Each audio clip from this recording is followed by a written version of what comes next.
What's up, everyone? UFC 313 Pereira versus Ankalaev just ended, and I crushed it on picks, but certain things transpired that crushed my soul. I won't say what. Anyways, today I'm gonna recap the event, tell you my thoughts on the fights, give you just a recap. I already said that. It was a great event. I had a lot of fun watching this card until the main event. Um, It's fine. It's fine. We're going to start with the early prelims. Two fights got canceled on this card. Curtis Blades pulling out of a fight tonight. Absolutely sad. But I have notes here on all the fights. And I'll have my record on the screen and it'll update throughout the course of this video. Started off with a bang. I picked the Jordan Santos. He lost to Ozzy Diaz. 0-1. This fight was a banger. These boys were swinging, I'll tell you. I really liked Santos' pressure throughout the first half of this fight. But then once Ozzy Diaz started landing, he just kept throwing, and he was finding a lot of success with that. The first round was clearly the Jordan Santos, just pressuring, landing way more. Ozzy Diaz, it was kind of a very close second round. Diaz got it because he won the decision, but once he started learning to pressure, he started finding success. So he kept pressuring, and he kept that into the third. They were exhausted in the third, swinging just crazy shots. Clearly, you can see here. Look at these these strike totals. I believe the broadcast said it was like the 8th most strikes in UFC history, like in a fight. That's crazy. Great fight. I had a lot of fun. Ozzy Diaz won. Happy for him. It's his first UFC win in a couple of attempts. So, I started the night off 0-1, but it's okay because I went on a crazy run here. Moving on to the prelims. Curtis Blades, you broke my heart, but it's fine. Myron Santos versus Francis Marshall. Let's talk about it. I went with Myron Santos, and in round one, I'll tell you, he was looking so slick. He was looking very calculated. He looked good, and then he got absolutely caught. Marshall landed a beautiful, nasty left and dropped him bad. Santos survived, did well to recover, but it was clearly a Marshall round. I will say they both landed leg kicks that knocked each other down in the first round, and I feel like that's never happened in the UFC. Like, both guys landing leg kicks that knock each other down. It was cool. It was cool. The second round was honestly very, very competitive, very close. So I had it 1-0 Marshall, and then in the second round, they were pretty even on strike totals. Santos looked a little more hesitant because he did get dropped in the first. Marshall landed a beautifully timed takedown, just dragged him to the ground a couple times. No real dominance, no big takedown per se, but he did keep dragging him down. And Santos was doing good to get up. My dogs are barking. Sorry if you can hear that. And then in the third round, it was more of the same. Close on the feet. Santos got a big takedown. Marshall got a big takedown. At the end of the round, had some control time. I was very impressed by Francis Marshall. And you know what? I thought, okay, I'm 0-2 on picks today. So that's not a great start. But they gave the decision to Myron Santos. Now, if you look at the screen, he clearly did do more in terms of significant strikes. It just didn't feel like he won this fight. Watching it unbiasedly, thought Marshall did more. I don't know. Looking at the totals, it doesn't look that bad. It looks like Santos reasonably won, but I thought Marshall won the fight. I did, but I'll take it. I went 1-1 right there. Let me tell you, Carlos Leal. I chose him by early round KO, and he did that. Now, in the beginning, Alex Morono was just throwing weird, like unintimidating strikes, but it was really weird timing on all of them, so it was throwing off Carlos Leal. But then Leal just said, you know what, I'm just going to swing because this guy couldn't hurt a fly if he like really tried to hurt it. And as you can see here, he landed 81 total strikes, 79 significant strikes in 4 minutes, 16 seconds. That's insane. Leal was really picking his shots, landing some big knees and elbows in the clinch, ripping to the body, landing good combos to the body and the head. He's just a lot of fun to watch. I'm telling you, look out for Carlos Leal. I think he's going to be a problem at welterweight. He fought Renat Fakhretdinov, whatever. You know who I'm talking about. Fakhretdinov, whatever. The inbred, one of the inbreds. And, the judging was pretty bad on that night. Just the fact he made it close, though, with Renat says a lot. So, look out for Carlos Leal. Can't speak. Big win. Excited to see what's next for him. I'm going to be watching all of his fights because that was a good one to watch. Then, Bruno Ferreira versus Armen Petrosyan. I went Bruno Ferreira. I thought he was a good underdog on this card, and he proved me right. Now, let me tell you, Armen Petrosyan, kind of dirty. Landed 2 cup kicks back-to-back. Got a point taken away. I saw people saying he won the first round. I still thought Ferreira was doing a little bit more. Maybe I need to rewatch that round. But either way, it would be 9-9 if that was the case. So because of the point deduction. So, that was cool. Second round, he got punched in the hip and called groin shot. Now, I don't know about you, maybe he's just maybe he's not lying. But the ref saw it and said, we're going back. Started the fight immediately. It was very funny. Vahea went for a rear naked choke, I believe. Yeah, and then landed a nasty transition armbar. Got the submission win. Bruno Vahea kept my streak alive here. I was what? How many was that in a row? A whole 3 in a row at this point. So Bruno Vahea got the win. I told y'all. I told y'all I thought he was a good underdog, so he got it done. Then we went to Joshua Van versus Ray Saruya. I went Joshua Van because I thought this was a little bit too much too soon for Ray. I know they're both very young, but Van has more like real fight experience, if that makes sense. Now, Ray was kind of frustrating. As you can see here, 21 takedowns. His fight style was not fun to watch at all. But he's found so much success with his grappling in his career, 10-0, just taking people down, submitting them, that when Van was stuffing them, which he was very impressively stuffing all the takedowns, Saruya didn't really know what to do because he's never been there, if that makes sense. I think if he works on his striking, he could be really good because his grappling is good. Joshua Van looked amazing out there. Such good takedown defense. Crazy offense. He's always landing a lot of output. 127 strikes in 3 rounds is pretty crazy, especially when there was 21 takedown attempts. Van just did more throughout the fight every round. I thought it was a very clear and easy win for him, so glad I got that one done. Thought it was a pretty obvious pick. I'm surprised he was barely the favorite. Excited to see what's next. Maybe the Bruno Silva rebooking. Maybe. He didn't take any damage in this fight, so you never know. Then you move on to the main card. And I kept my streak going. Because Mauricio Huffy. When I tell you, I screamed and ran around my house when Mauricio Huffy landed the spinning wheel kick of all spinning wheel kicks. Huffy was very patient, as he usually is. One of the first punches he landed literally knocked Bobby Green into the cage. Like, I was like, okay, well, Bobby Green's done for. And faked a hook and then threw a spinning wheel kick and killed Bobby Green. Bobby Green's dead. He died. Literally the craziest knockout I've seen in a very long time. One of the coolest knockouts I've ever seen. Fighting nerds have all the hype, and this kind of performance is exactly why. Like, for real. When one of the fighting nerds loses, it's going to be like a groundbreaking day. Insane fight. He called out Beneil Dariush in a Fight Night main event. Why not? Do it. Do it. Amanda Lemos versus Yasmin Lucindo.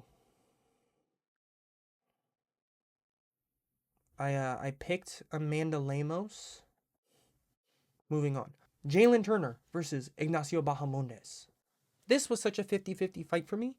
I went Ignacio Bahamondes, and he got it done. They came out very aggressive right away. They were swinging a lot, and Jalen Turner got like a takedown.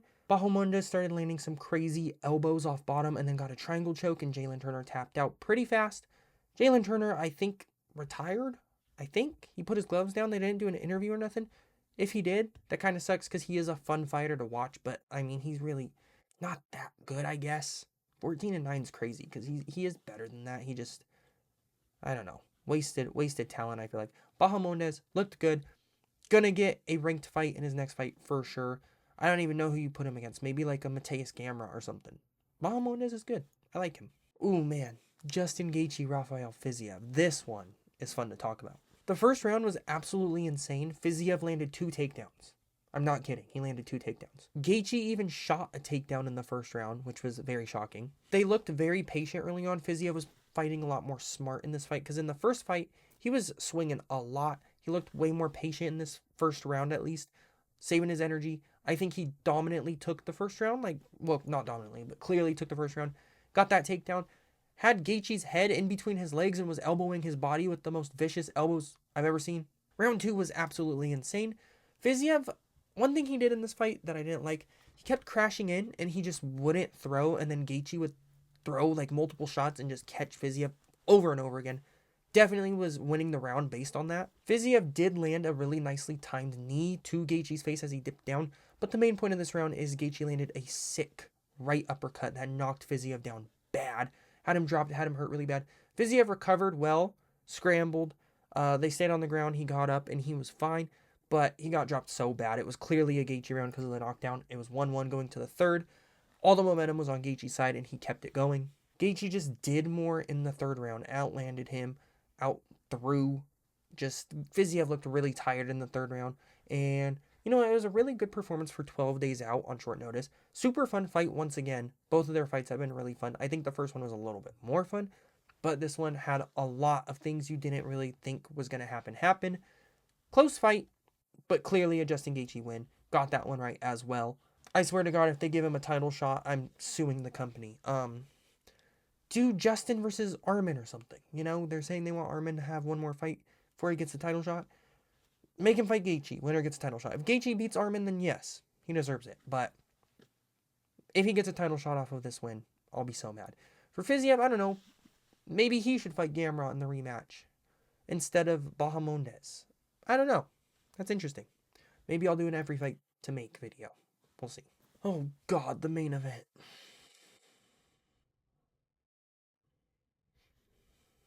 Thank you guys for watching. No, I'm just kidding. Pereira versus Ankalaev.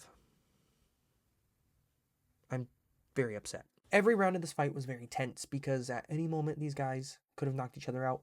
First round, I did give to Pereira, and he literally only landed leg kicks.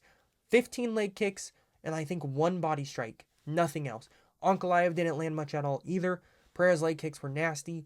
I gave it to him even though nothing really happened. He did stuff a takedown at the end of the first round, and I was super excited, and that proved to be excellent because he literally stuffed, as you can see here, 12 takedowns from Ankalaev. Are we kidding? I was so nervous for Pereira. Little did I know he was still going to lose, even with stuffing the takedowns. But anyways, the second round was horrifying because Magomed was landing way more. He even rocked Pereira up against the cage. Saw my life flash before my eyes. I was more scared than Alex, and Alex was getting lit up against the cage. And he survived. He was fine.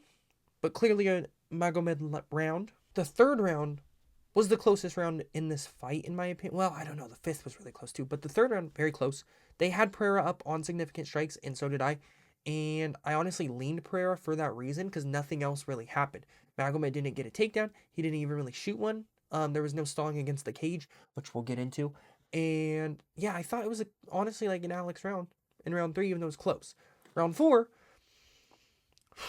Magomed just tried to go for multiple takedowns and held Alex against the cage for like 4 minutes. Pathetic. Cowardly. He's hideous. I'm annoyed at that round, and it was clearly an Ankalaev round. I think it's very frustrating that you can win a round by failing. You know, like I know he was controlling him against the cage, but Alex is stuffing everything, defending everything, and he loses the round for that. That's crazy to me. I'm not coping. Round 5. Round 5 starts, and Alex, okay, don't even know where to start actually. By the end of this round, I believe the strike totals were like 13-10 in favor of Alex. He landed a beautiful leg kick to head kick combo that did stun Ankalaev, even made him run backwards. At this point, I thought the fight was 2-2. When Alex did that, I was like, okay, he's winning this round. Ankalaev goes for a takedown, as these folks all do, and held him against the cage again for about a minute. I thought, okay, if they're going to favor anyone in this judging, it's going to be Alex. And then they said 49-46.